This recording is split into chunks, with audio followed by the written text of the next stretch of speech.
What is going on? It's Alex coming back at you with another video. And today we're going to be doing our Week 10 2024 NFL Draft Stock Report. If you are new, feel free to like, comment, subscribe to all the fun YouTube jazz. We're on the way to 10K. So let's get there by the end of the year. Let's kick this off. Let's have a good time. And of course, all the links that you guys would like to take advantage of are in the description below. Starting out with our stock up stars of the week. We have Brillin Trice back again. 9 pressures this past week. Obviously, this guy's been on a tear. He added 5 pounds in the offseason and has just continued to ascend. He started off the year very slowly, and it was a major concern. He was about the third of the normal pressure rate that he was. All of a sudden, this guy's been racking it back up, and now he's over 20%, which, again, when you're factoring in the games before, that does show he's pretty much back to his old self. And he doesn't have a club on his hand anymore. This guy has just been on an absolute tear. This guy deserves to be talked about in the top 10, but not many people will. I still think this guy is a great target late first round in realism and realistic mock drafts for teams like Washington, like Philadelphia, who would like to be able to take advantage of a larger size edge rusher like Brillin Trice. I mean, those are two teams I'd love for him. Of course, Bud Dupree is going to be up for a contract because they just brought him in for a 1-year veteran deal. They're in Atlanta, so he fits right with that mold. For me, he's just a better version of Bud Dupree, so I am all for it. Next, we have Trey Harris, 213 yards, 1 touchdown. He was pretty much that entire offense this past week for Ole Miss. I mean, I have Jackson Dart as another guy who I would have probably tried to put in here, but the fact is that like over 2/3 of the offense essentially went through Trey Harris. And, got to give him some credit, man. I love getting new guys shout outs. It's honestly the main reason why I do this. It performs about 20%, if not less, than my other videos that I do. So it's 20% of the efficiency, which is a massive drop off. But I still think it's well worth talking about because it's cool to bring up players. It keeps me in check to make sure that I'm making like all the necessary evaluations of every single player. And sometimes there's some cool guys like Trey Harris who are just starting to pop off. I'm pretty sure he came from Louisiana Tech last year. He's been there for 3 years, so he is draft eligible. I'm catching myself more and more on those. But regardless, let's continue on with our other star of the week and the final one. That's T'Vondre Sweat. He had 6 pressures this week. We know T'Vondre for being an absolute beast in the run game, but not many people really look at him for the pure pass rushing upside. 6 pressures this past week. We'll talk about his buddy Byron Murphy very soon, but that whole entire defensive front 8 this past week versus Kansas State. And we'll actually talk about Cooper Beebe in a second as well. But, apart from Cooper Beebe, there was dudes letting up pressures left, right, and center. And, it was a big test of T'Vondre as to whether he's going to be able to, be a pass rush impact. And looking at teams that could use someone who could plug the middle, like the Cardinals, that would be my dream destination for him. It's honestly so good to see that he's just not a one-dimensional run stuffer. And I knew that beforehand, but he's getting better and better. And the fact is, he's been pretty much on highlight for his run stuffing ability. And it's good to see that he's, statistically backing up the fact that he's not that one-dimensional guy. And he's up to 362. He was at 355. So he added 7 pounds in the offseason. Not that he needed to, but this guy is just on another level. I'd be willing to take him in the first round, honestly. He's probably going to be accelerating into that range, but I'm waiting to give him an official re-evaluation in terms of his overall actual grade. We'll see about that. But next, we got our stock op team. So Byron Murphy, just talked about him. He also had 6 pressures, but I kind of known Byron Murphy to be a pass rusher more than just an absolute mountain of a man like T'Vondre. So rather than being in that group, I could have put the whole UT defensive line. I think Braden Sorrell as well is on that squad. He got 5 pressures this past week and a big sack, so could have put him on there. The whole UTD line ate up this week, so got to give them a shout out. Cooper Beebe was the only offensive lineman to hold his ground that past game for Kansas State, so good for him because that was a huge test and he passed it. Obviously, a lot of people started getting much lower on Cooper Beebe. I don't get that. I personally don't. I was the guy who's starting to be lower on him at the start of the year by not having him as a first rounder, but I had him as a second. And, now it's like almost weird to take him in the second round. He's a phenomenal player, one of the best in the class. Xavier Thomas had 7 pressures this past week. after being on stock down for only having 1 or 0 pressures last week. That's really good to see the bounce back. I love Xavier. He is a top 32 player for me because, he naturally was one of the best edge rushers coming out of high school. He was that next guy after Cleveland Ferrell to be picked in the first round. And then, he's dealt with injuries, just been a little bit more inconsistent. But the more you watch him, the more you realize how damn good Xavier Thomas is. And people just aren't giving him the credit he deserves. So I'm very happy that he's now producing a little bit more on the stat sheet. Dwight McGlothern, obviously my love of my life in terms of the DBs of this class. My cornerback 4, kind of tied for cornerback 3. He ended up coming back from an injury, 14 yards allowed, 2 pass breakups.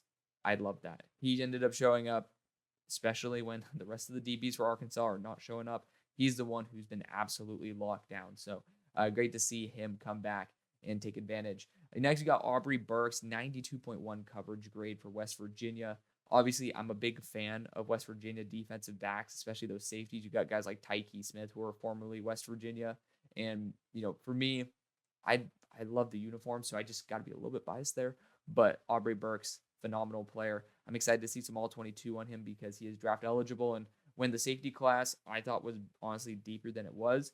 Maybe I didn't really focus as much on that, but this is definitely something that I would recommend us looking into because, you don't end up showing up with a 92.1 coverage grade out of nowhere. He does have some really good track record on him in terms of his overall statistics, even though that was by far his best game this year. Elijah Roberts, got to give a shout out to my SMU ponies. He's phenomenal. Honestly, he's been performing out of his mind. I actually get to see him tomorrow in person versus UNT. He is one of the nation leaders in pressures, but this dude's been getting 8 pressures, 6 pressures, 5 pressures, 8 pressures, 10 pressures consistently all year long. This guy's been on a tear. Honestly, I've been waiting to see versus some more talented teams how he would do. And, he's just been racking it up, man. He's been racking it up. So good for Elijah Roberts. JJ McCarthy, 5 big time throws, 0 turnover worthy plays. I've been consistently highlighting JJ McCarthy because he's been doing 7 big time throws, 0 turnover worthy plays, and now he's 5-0. That's phenomenal. It's great to see that. He already has as many big time throws as he did last year, and he has, I think it is 20 to 25% of what he had in the overall for the turnover worthy plays of what he did last year. I'm not mistaken, it's 18-3, and it was like 19-13 last year. So that's a massive shift. So a lot of us thought that it would take him 2 years to get to that rate, and it's like, okay, he'll come back, but I think he actually comes out this year. He is doing phenomenally well. It would suck to see him go back, even though he'd probably continue to get better and better. But again, this quarterback class is already starting to thin out a little too much for my liking. Malik Neighbors, I believe, had 171 yards and a touchdown this past week. Dude's been eating it up. Great player. Again, I was a little bit lower on him coming into the year. I grade all wide receivers on the same exact scale. So, again, take it as you will. I know the role that Malik Neighbors would play, and especially for a team like the Chargers, where I'd really want a deep threat who I could throw screens to after the catch, essentially Tyreek Hill mold. I would take him in the first round, hands down. I've been pretty much on that track for a long time now, but just overall as a wide receiver, he doesn't have all the nuances of the game. Neither does Keon Coleman, but in their specific role, they're absolutely fantastic. So, I'm probably going to start changing my board up to show the role specific demands that rather than the overall holistic, and then have my rankings be for holistic rankings. So take that as you will. Jeremiah Trotter absolutely ate up this week, pick 6, just over 90 overall defensive grade. Good for him. He's still slow and 230 pounds at 6 foot. Again, he's not a very athletically gifted player. Unfortunately, the NFL, you need to be athletically gifted. I am still out on Jeremiah Trotter just because, again, I love seeing this in here. And I was an Ivan Pace Jr. guy, 5'10", 235. I don't think remotely that they are close in talent level. But Jeremiah Trotter is a smart player. He is able to make plays. I thought Ivan Pace was a unique individual because I value size at my linebacker position. Ivan Pace was different. Jeremiah Trotter, I just don't get it. But I love the fact that he's getting better because I was on track for Jeremiah Trotter being in that Ivan Pace style where it's like, I absolutely love this guy minus the size and the athleticism. Ivan Pace was a better athlete, but that's beside the point. He's done phenomenally this year. So good for Jeremiah Trotter for getting back on track. Tyler Newman over 90 PFF grade or a 90 coverage grade. Or actually, no, it's 90.5 defensive grade. 1 interception, 1 pass breakup. This guy has been consistently reliable. Well worth a late first round pick, in my opinion. So good for Tyler Newman. Now we're going to go to our dud of the week for stock down. That's McKinley Jackson. This guy's just been consistently on stock down, just not producing remotely close to what I thought he would. Changed his number to 3, by the way, so he's not 35 anymore. But I don't know why. He just gets 0 pressures here. This past week, I'm going to double check his stats here, but 2 missed tackles as well. That's why I really put him on here. It's like you didn't get pressures, and then you're not being an asset in the run game in terms of, you're able to blow up a play, and you're not doing that. So for me, at that size, 6'2", 325, like he moves like he's around 300 pounds, which is a very great asset. I would still take him for sure, maybe at the end of round 3. But for somebody who I had such high hopes for, because again, he moved like Elijah Cansey at 40 pounds heavier. It's just not adding up. It's just not. And the stats are backing it up. It's really annoying because, again, I thought this guy could be potentially a late first round pick, and he is just not ending up panning out that way. And then let's go for the rest of the stock down. We got Michael Hall Jr., 0 pressures this week. Not going to knock him too much for that. Again, like limited reps. Christian Haynes allowed 2 pressures, which, he allowed 3 all of last year. So just got to call that out as it is. Again, he was playing against Tennessee's front, which is a crazy good vaunted front. This is not a huge knock to Christian Haynes. It's just still to highlight the fact that, he didn't end up being an absolute monster. He's my number 11 player. So I have a little bit of a higher threshold for him to actually miss a stock down list, and 2 pressures will get him on here. Sam Hartman, 145 yards, 0 touchdowns, 2 interceptions, 1 big time throw in the game. He just needs to do better than that. We got Jared Verse as well. Only 1 pressure this week. Again, it's a high threshold for someone who's a top 10 player on my board. So again, it's not going to knock him down my board, but it is not going to be giving him the momentum to go up. But it was good that he was on stock up last week. I'm not a huge fan of the fact that I'm doing this consistently with him, but again, it is what it is. Xavier Truss filling in for Amarius Mims, allowed 4 pressures. I guess I could toss in Isaiah Adams with this as well. Both of them are left guards who are fitting in at right tackle for injuries for the most part. Isaiah Adams, I don't know why the hell they're keeping him at tackle, but Illinois is going to continue being stupid in that regard. Just naturally showing that they're not built to be tackles. So probably should relegate them back to the guard spot where they're actually pretty damn talented. Blake Fisher, he allowed 3 pressures this week. This guy's been honestly a little bit too dangerous in terms of the amount of pressures he's letting up each week. So for me, I naturally would hope for him to get better and better, but he is not doing that. And I really wanted to start pushing him towards that late first territory because he is relatively in the same range of Tyler Guyton and all those cats. But man, consistently letting up that many pressures, not a good sign. You got Kingsley Suamataia here. Actually, before that, Dwayne Carter, 1 pressure, 3 missed tackles. He was on the chopping block for dud of the week. But McKinley Jackson getting that 0 pressure mark really sticks it to me because he was my number 6 interior defensive lineman coming into the year, or number 5. So Dwayne Carter, I've just naturally been against him since the beginning. He was a stat machine last year, just 7 pressures here, 6 pressures there. I thought he was absolute butt cheeks, and no disrespect to him as a person, but as a player, I just would never draft him. So one of my few UDFA grades that I've looked at so far, Kingsley Suamataia, I believe he had 3 pressures that he allowed this week. And 2 pressures versus West Virginia. It's a super minute thing, but no disrespect to West Virginia. I love your defensive backs. Do not value your defensive line. So I was hoping for this to be one of his games for a bounce back. Doesn't look like that's going to be the case.